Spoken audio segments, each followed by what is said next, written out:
Welcome to episode 4 of Concept Check, the weekly show where we discuss certain ideas and how they relate to esports. Last week we took a look at passion in esports, and this week we will be talking about self-fulfilling prophecies and how they manifest. My name is Shay, and I will be your host. Today, we will be drawing focus to Starcraft 2 and League of Legends, with mention of other esports along the way. Feel free to skip to your particular esport of choice using annotations or hyperlinks. The concept of self-fulfilling prophecies, or SFPs, is neither inherently positive or negative, but today we'll be exploring the more negative manifestation in Starcraft 2 and League of Legends. A SFP is defined as an idea that is made true either directly or indirectly by the target or believer, i.e., it is a positive feedback loop between the belief and the believer. To explore this further, we can look at the concept of teenagers, who are often some of the biggest recipients of SFPs. If a teenager is told that they are X, where X is constant, that they are lazy, or that they are smart, the teen will actively work towards making X true, whether he is aware of it or not. If you tell a teen that they are melancholy long enough, they may become melancholy on the basis of your repetition, even if they weren't before. This active effort can be reflected in two ways, by positive reinforcement or negative submission. While we'll explore both of these in a moment, it's important to understand that all SFPs work, to a certain extent,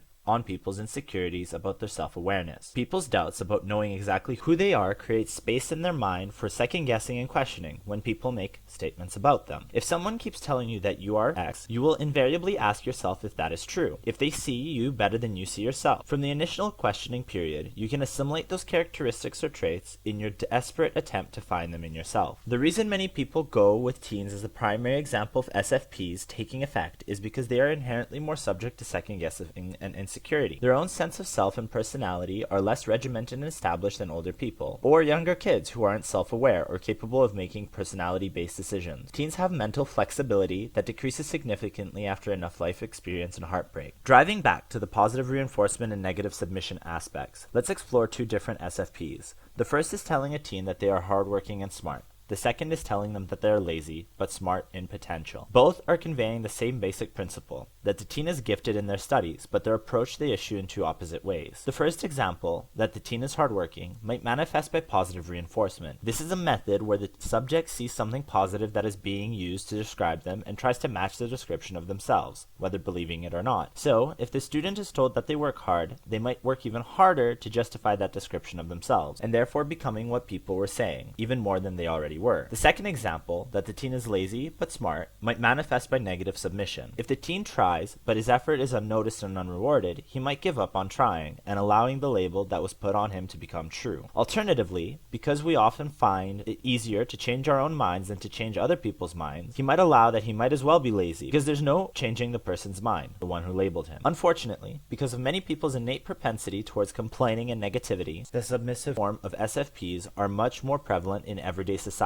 Often, at the receiving end of SFPs, you might feel that there's nothing you can do to change the person's mind, so you might as well attune to what they're saying. This often follows some amount of effort that often goes unnoticed or ridiculed. Or you might feel that you are wrong about your own judgment and your own efforts, and look for validation that you were, in fact, wrong all along, by looking at other people who work harder than you and accepting that you've always been lazy, therefore skewing your idea of what constitutes good effort, devaluing yourself all the while. Temporarily, you can look for reinforcement of alternate sides, evidence that you're lazy and evidence that you're hardworking. You'll notice all the time you spend playing video games and surfing on Reddit, and the actual work ethic might degrade for sheer virtue of spending more time doing whatever you're being criticized for. For example, instead of giving 1 hour of concentrated effort, you might give 4 hours of poor effort and just say you've been working for 4 hours. So, how does this relate to esports? In many ways, from the way we approach each and every game to the way we as a community act around particular topics. With games being in the position that they are, see more in our esports and culture episode, it is often considered wasteful or silly to be spending time playing competitive games as a primary hobby. Instead of doing something quote-unquote productive, gamers are often filed under the SFP of nerds that are wasting their time. Of course, this isn't the case. In all esports, just as in physical sports, dedication and practice is what allows someone to improve and become more and more competitive. For many people, it's a source of social conduct as well, as mentioned last week. Establishing friendship over shared passion greatly facilitates the process. However, giving into the belief that so many people throw at you, that you're wasting your time, not doing anything productive, etc., often causes many gamers to turn away from their dedicated patterns for fear of becoming obsessive over what they're doing. Practice or dedicated improvement might fall away as people start believing that they are wasting the time. The pattern of hearing over and over again that they aren't doing anything by playing the game might break down many players who allow other in-game frustrations to compound with their SFPs and turn away entirely from the game or play in a much more loose and irrelevant manner. Of course, this isn't true for all cases, as many people do play the game for non-competitive reasons.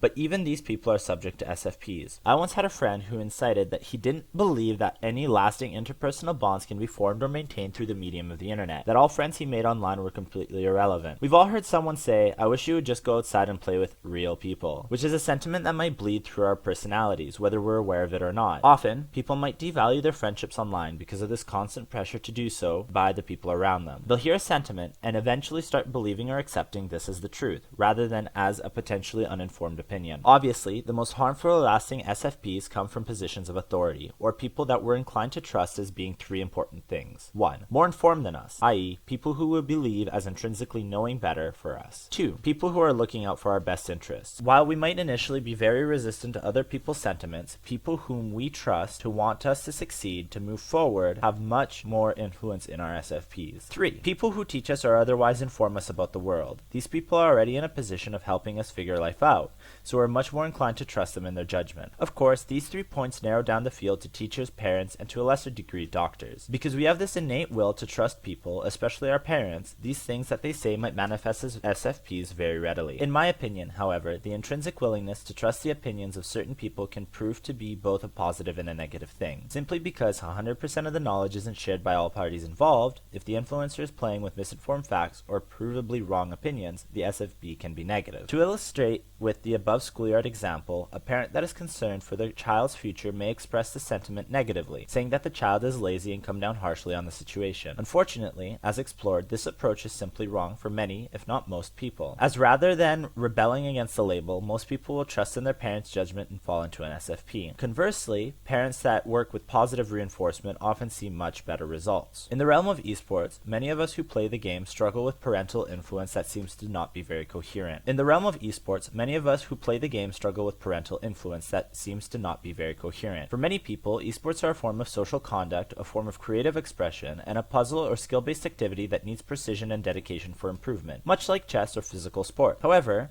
parents may react differently to a game like chess than to esports, citing the same reasons we play esports as the reason you should play chess. Of course, video game escapism and addiction is a dense topic, meriting at least one of its own episodes, addiction and esports in the future. We won't get into that legitimate, but overstated fear that many parents and other people have. Safe to say that rules that apply to physical sports, moderation, balance, apply to esports as well. Now that we've explored the ideas present within SFPs, their positive, negatives, and their influence, let's take a look at the examples of them working negatively in esports, the dead game motivation in Starcraft 2, and the toxicity motivation in LoL. Starcraft 2. To preface this, I'm not on a crusade to deny that Starcraft 2 is downsizing, and is significantly smaller than where it was in 2011. We stepped away from the immediate limelight to coast behind games such as LoL and Dota. Less people play the game, and fewer new investments occur. However, to say that Starcraft 2 is dead is ludicrous. It's still got a healthy and consistent player base, independent LANs, stable tournaments, and most importantly, a centralized tournament league supported by the developer. It may be smaller than it was, and more importantly, smaller than other games, but it still seems to be stable. In terms of SFP, however, StarCraft 2 has one of the sadder stories. Everyone wants to be part of something stable and lasting, and quite often, personal sentiment is to jump from sinking ships. I love StarCraft 2, but sometimes my competitive drive is felt more stimulated when I know the popularity of the game might support professionalism better, even if I'm terrible at it. Because of the inherent drive that many esports players have at wanting to be the best, when StarCraft 2 started to shrink, many people lost their minds, and a horrible atmosphere was born. First, we resented other games, which pushed many new players away that might have been drifting away from League of Legends, Dota, and other games. The negativity and hatred that was present made everyone more dour and less full of life and enthusiasm for esports and the game we love. After that, people started to lament the fact that StarCraft 2 was shrinking, and the era of dead game came about. People started posting about how the game was going to fizz away into nothingness, and the atmosphere and evidence by community members turned away more casual fans. Everything in StarCraft 2 seemed do or die. The lethargy that Blizzard had towards balance patches was the end of StarCraft 2. The WCS system was the end of Starcraft 2. Now, while all these issues have been real problems, none of them proved as fatalistic as so many people made them out to be. But the intensity and the fatalism present in these discussions revolving around the game were a real problem. For every post that we had with suggestions of solutions, 100 people would say that these suggestions would go unwarranted by Blizzard and that we should all jump ship because StarCraft 2 was dying anyway. While this has died down in recent times, the intensity and the emotional craziness present in the dead game posts and sentiment served to proliferate StarCraft 2's decline, perhaps further than an optimistic communities would have fallen. With a ring of negativity, people started leaving because they either didn't want to hand in the negativity or believe that the situation was worse than it really was. As such, the game declined more and more rapidly because of the dead game idea. League of Legends. The term toxicity is repeated ad nauseum in LoL, and it almost holds no meaning. In this discussion, I'll be talking about the general atmosphere of negativity in games that makes the playing experience less engaging. People getting upset, angry, frustrated, venting, or trolling all fall under this circumstance. Toxicity here is defined as negative actions taken in a game that do nothing to help or further the match. For example, saying, "OMFG, you knew, why didn't you ping me at GG? Surrender at 20 please," is toxic, while saying, "Sorry I missed ping," or "Can you please ping next time," is not. In terms of SFP and toxicity, it works similarly for the laziness example above. The game and its community have a propensity towards negativity from the offset, bred off by the somewhat justifiable elitism of Dota 1, where it was somewhat hard to sort for skill given the engine. As the game took off, more and more people came in and quickly learned that the established echelon of players all called each other toxic and behaved recklessly and poorly towards each other. This in turn did nothing to stem the tide, as a community labeled negative and toxic saw no reason to change or differ. Little measures taken to make the game nicer or calmer seemed useless in the face of this tide. Of course, this doesn't apply for all players, and the community has done some wonderful things in the past, in and out of game. For example, the whole promise situation. Moving forward, as new people came into League, you had the sense that more than negativity being an unfortunate part of the game, as it is viewed in StarCraft 2, it was an integral part of the experience, and more importantly, it was completely permissible. If you were angry in a game, even if it was publicly stated otherwise, there was an air of allowance toward this sort of negative communication, or venting. The SFP was coming to light. Unfortunately, the more time that passed, the more ingrained into the culture and identity of League this idea became. League is undoubtedly the most popular competitive game in the world, but as diverse as the community has become, certain concepts and identities that were present early in LoL's development stuck. SFPs are very important in terms of self-identity as well. Every game strives to have a carved out place in the esports market, and one of the best ways of doing that is by having a very solidified idea of community. Once people started labeling a certain community as X or Y, that tended to stick. Where StarCraft 2 was the arrogant aristocrats and kings of old, scared by the inevitable relegation to comfortable coasting and the fall from prominence, and Dota 2 was the established middle class, LoL was the massive uprising of the nouveau riche, as crass as they came. The idea stuck to the game so that the communities could grow, but unfortunately, taking upon SFPs, willingly or not, sometimes leaves negative results. My name has been Shay, and this has been Concept Checked Episode 4. Feel free to like this video and tweet me with suggestions for future show topics. Thanks for watching.